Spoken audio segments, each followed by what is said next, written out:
At the outset, I thank Amrita Vishwavidyapeetham, the organizer, and especially Dr. Manisha for inviting me to deliver this talk in this prestigious series. Today is the International Day for Disaster Risk Reduction.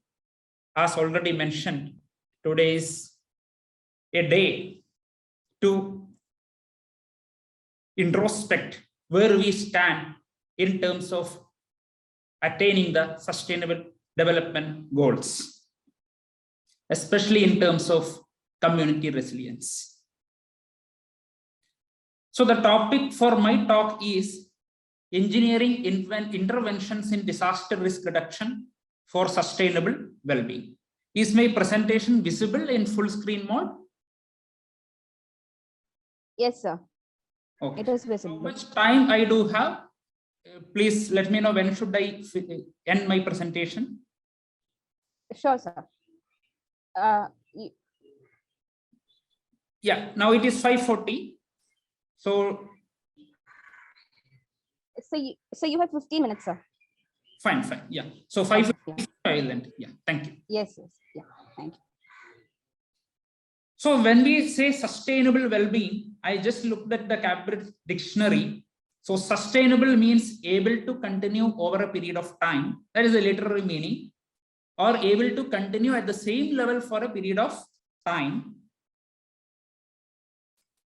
And well-being is the state of feeling healthy and happy. So sustainable well-being means being in the state of healthy and happy over a period of time without any obstacles. So is it possible? Because human mind is such that it always undergoes ups and downs. So sustainable well-being becomes a imaginary idea for a normal human being. So how disaster risk reduction comes into picture? So when we talk about disaster, always only negative things come. When there is a disaster, means there is a lot of loss of property, loss of lives, and everywhere pain and fear and havoc and chaos. But I see there is one thing in positive, one thing that is positive during a disaster, that is it makes us humble.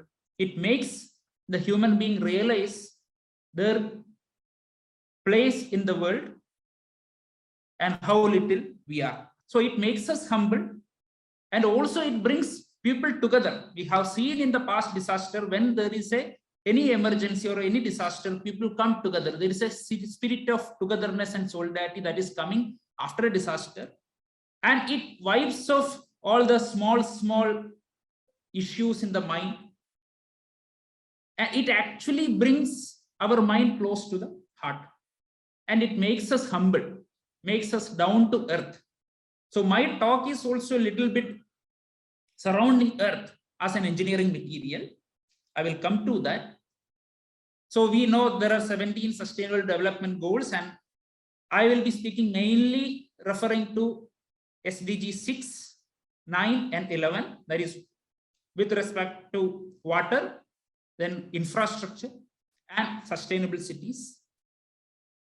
And I will be taking some of the extracts from some of these books authored by me on earthquake reduction, preparedness, sustainable water resource development, soil reinforcement, smart technologies for sustainable development, etc. So we all know about the natural hazards and man-made hazards, floods, earthquakes, etc. Natural hazards and man-made hazards like accident, crime, war. So usually there is no such thing as natural disasters. Though there is a usage of natural disaster, it is actually a wrong terminology. The Chengdu Declaration of Action 2011 says that there is no such thing as natural disasters. Natural hazards become disasters as a result of human and societal vulnerability and exposure. So there are 4 elements of risk: location, hazard, exposure, and vulnerability. when we talk about natural hazard, we don't have any control over that. So earthquakes, we cannot prevent. Floods, we cannot prevent if it is a natural hazard. But most of the floods we see, there is contribution from man also. So that is actually not a natural hazard actually. It is also a man-made hazard. But when it is happening naturally, volcanoes, earthquakes or floods, we don't have any control. Location also, we can relocate, but that is also a limited option. But we have complete control on exposure and vulnerability. And I will be talking how we can reduce exposure and vulnerability in terms of infrastructure, because I am a civil engineer. So I will be speaking on these three themes: infrastructure, water security, and slope stability. The engineering interventions in these towards sustainable well-being. I understand I have only 11 minutes left. So any community has buildings and infrastructure needing protection. So they are built over earth, built over the soil, earth, Mother Earth. So coming to soil as a sustainable construction material, there are several rock and soil structures built. These are some of the examples like Varaha cave temples, Badami cave temples, Ellora caves, Panjarathas, and the Kallani Dam, which is the fourth oldest dam still in use. It was built by Chola King Karikalan in 1st century AD. It is, as the term says, Kallani. It was made using stones. And the global Vipassana Pagoda, actually, I am currently doing a research project funded by the Pagoda Trust. So it is a completely built of rocks. It's a dome structure completely built with rocks because its life is 2000 years. When we use concrete or steel, its life is limited to 100 or maximum 200 years. And the coming up Ayodhya temple, Ram temple in Ayodhya, that is also will be made with rock because it has to last for 2000 or more years. And there are several examples where buildings are constructed with mud and rock and very well intact and stable. Because soil is a wonderful engineering material. And the rammed earth building, it looks so nice and it is very resilient as well. Cob houses built from natural tools without any formwork, wetland doubts, and poured earth construction, etc. So why I am talking, these are all just actually very natural, very low cost material, but they are very resilient as well. So Laurie Baker, we all know his legacy. So he says that mud buildings can be built at a very low cost. And it is the most sustainable or renewable resource on earth. And the Auroville's contribution towards earth construction also we know. And they are good in disaster resilience as well. Traditional house in Kutch region of India, they are earthquake resilient. They are mud house, the Assam type house, Koti Banal architecture of Uttarakhand, and Raji Devari buildings, you can see they are built with stones and wooden framework. An ancient vibration isolation technique using sandbox technique employed in Ramappa temple and 1000 pillar temples. So it can screen the vibration like we are screening the coronavirus using a mask. It is screening the earthquake waves coming from the earth's crust using sandbox technique. Anyway, so I was talking about soil. Sir, there seems to be an issue with your connectivity. Pardon, are you not able to hear me?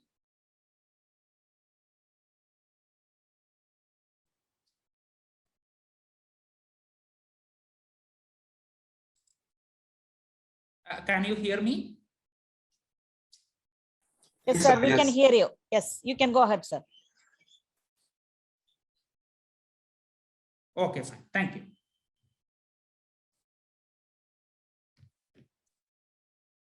Fine. So there is actually, these are buildings made of soil, but there are also all types of all structures, because I am sure each one of us are now staying in some or the other building. We are inside the house. most of us. And all houses built on soil. And Leaning Tower of Pisa, we know it is a geotechnical blunder which became a monument. Soon after construction, it started tilting. And the Ratneshwar Mahadev temple, actually, it is also tilted by 9 degrees. Tower of Pisa is tilted by 4 degrees. But both is actually a problem in the design. But if same thing happens to our house, it does not become a tourist attraction, but it is a disaster.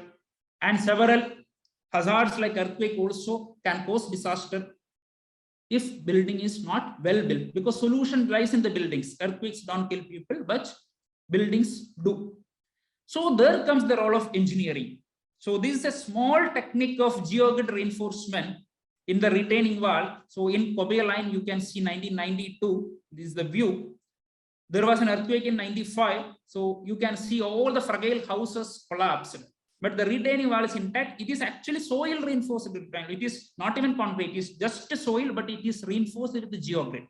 And it was able to sustain the earthquake load because of its ductile nature, because it is less stiff. So more details on this can be found on my book, Preparing for Earthquakes. There is a chapter 2, which is freely downloadable, what to do before, during, and after an earthquake. And also we have developed a earthquake preparedness tool to assess the preparedness level of people.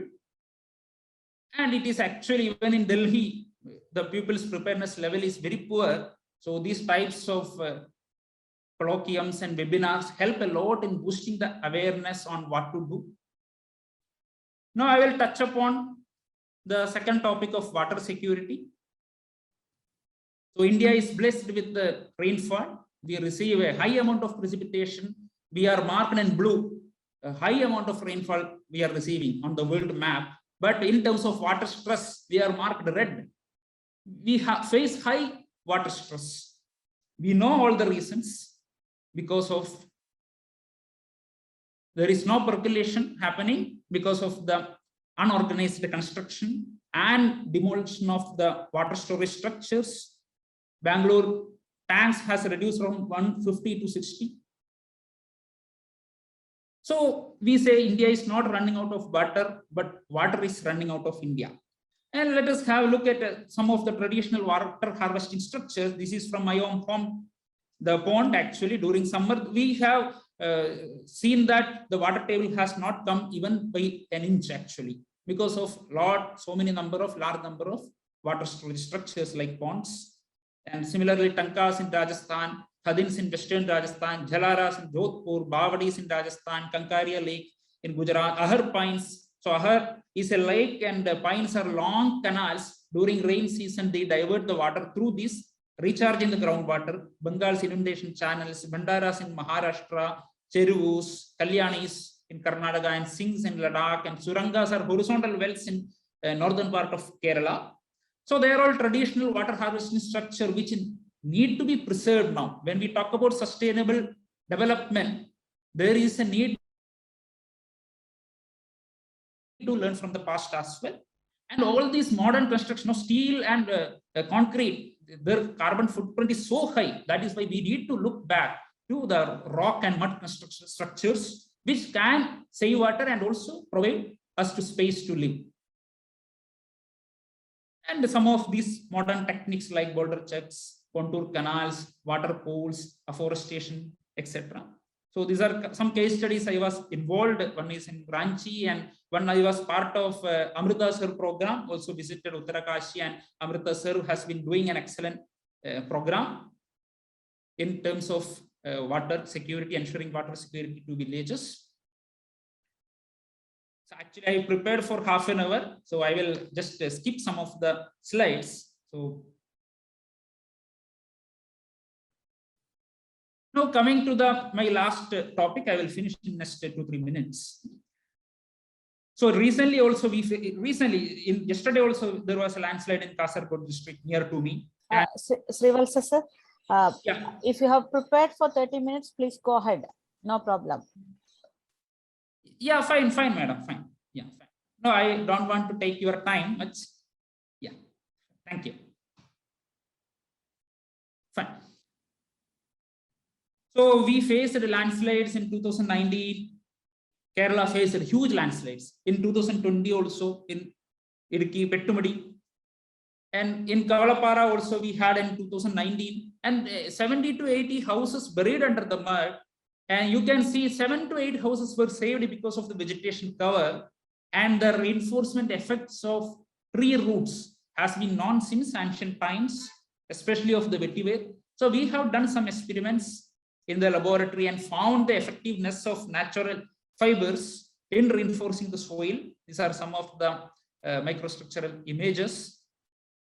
And we have recently patented also on Arakali leaf grids for soil reinforcement. It has got very high tensile strength, but its brittleness and durability is an issue which needs to be treated. And there is another concept of cellular confinement, that is geocells providing lateral confinement to the soil. So we have made geocells out of Arakali leaf sheath. They are plentifully available in southern Karnataka and northern Kerala. And its performance is as good as high density polyethylene geocells, or even better actually. So there, the mechanism is very simple. Usually this is how the failure surface form under a foundation under loading. The shear failure happens like this. But when we provide a cellular confinement, so the failure is limited due to vertical support reaction, membrane effect, and vertical dispersion effect. The bearing capacity increases 4 to 5 times. So we have made geocells using Arakka, Kayar, Jute, Sisal, etc. And recently published 3-4 papers in journals like ASC journals. And they are all performing very good. And in terms of slope stability and erosion control, we made some model test in the laboratory. This test was also conducted in Amrita when I was there. One of the MTech student with the very small amount of available resources, he did an excellent work, and this was published in Geotech and Geological Engineering and Esteem Journal by Springer. So loading was applied, and we conducted tests on unreinforced soil reinforced with HDP geocell and Kayar geocell, and replicated rain also. And there was an interesting observation. Under dry condition, the HDP, the polymer material, was performing better than Kayar, but Kayar was performing far better than the unreinforced case. But under wet condition, when there is a rain, Kayar geocell was able to hold the soil far better than the HDP geocell. So most of the landslides in southern India are induced by rain. So in that context, these natural geocells have a lot to offer.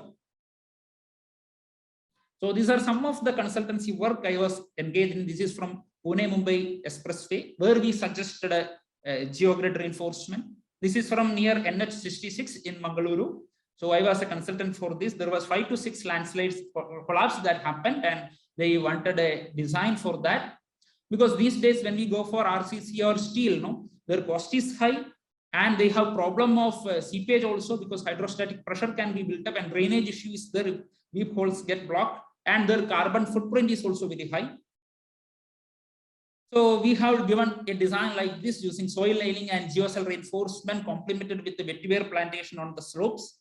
So up to 80 degrees, 70 to 80 degree steep slopes can be built with the geocell. So there is no construction, there is no concrete or no other materials. It is in these geocell pockets, gravel or soil itself is filled, and vegetation, vetiver vegetation can be grown. So vetiver grass is also provided on the face of the slope. There is no panels, there is no panel shotcreting. So it is covered with vegetation only. So this is another consultancy work recently we did in Pumpwell Circle in Mangalore. So there also they have excavated some soil for bus stand construction, and we have provided a design like this using geogrid reinforcement, tire mat for erosion control, and geocell retaining wall to retain the soil. So I will end my presentation with a brief concluding remarks that ecosystem-based disaster risk reduction is the way for sustainable development, and that is the way for sustainable well-being as well. So today is Durgashtami. So usually we keep in Kerala, there is a tradition that we keep all the study materials for one day. We take a pause.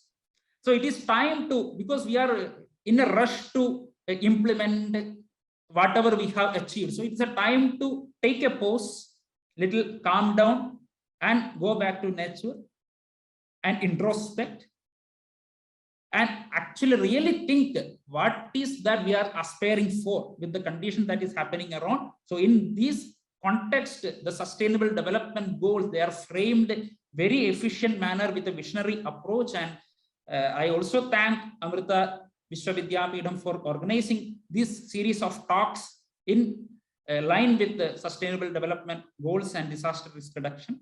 Thank you. Thank you very much.